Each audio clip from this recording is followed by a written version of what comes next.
Mimi naitwa Omar Said Shabani ni mwanasheria mkuu wa ACT Wazalendo, lakini pia ni mmoja kati ya wapeleka mashauri ya uchaguzi nikipigania jimbo la Pangawe, lakini pia ni wakili kwenye kesi hizi zilizofunguliwa na chama cha ACT Wazalendo kupitia wagombea wake wa ngazi mbalimbali kupitia wabunge, wakilishi na madiwani.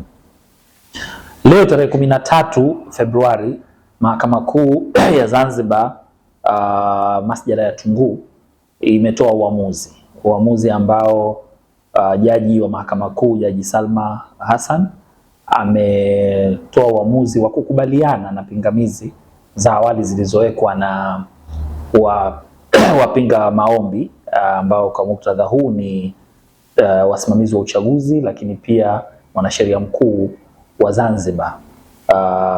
Pingamizi ambayo walioiweka natokana na maombi ambayo wagombea wa majimbo 17 ya Unguja wamefaili wakiomba mahakama iingilie kati kuzuia zoezi la uharibuji wa nyaraka za uchaguzi, ambao mwenyekiti wa tume ya uchaguzi kupitia tangazo lake kwa vyombo vya habari ameeleza kwamba tume imefikia maamuzi ya kuchoma. Sasa uamuzi wa leo baada ya kufaili application, mahakama leo ilitoa uamuzi kukubaliana na pingamizi la kiufundi niliite, ambayo wamesema wenzetu wa upande wa pili kwa maana ya serikali kwamba viapo vilivyoambatana na maombi yale vimeapishwa mbele ya kamishna wa viapo ambaye hajahuisha leseni yake.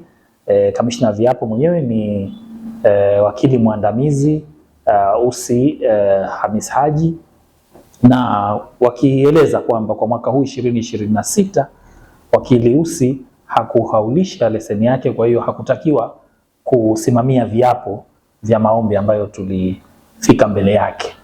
Mahakama ilikubaliana na hoja hiyo kwa sababu ni kosa kisheria kwa wakili ambaye hajarenew leseni yake, hajahuisha leseni yake kufaili au kuadminister oath, kusimamia viapo.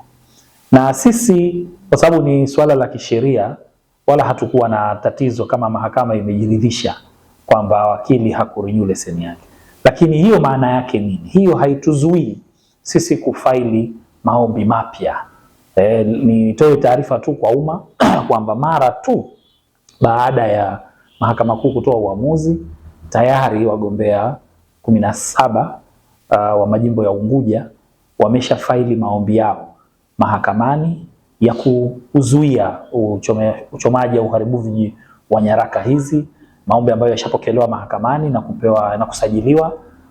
Taarifa tulikuwa nayo ni yamesajiliwa kama maombi madogo nambari 19 ya mwaka 2026, na kwamba yapo kwa jaji mkuu yanasubiri kupangiwa jaji kwa ajili ya kuyasikiliza.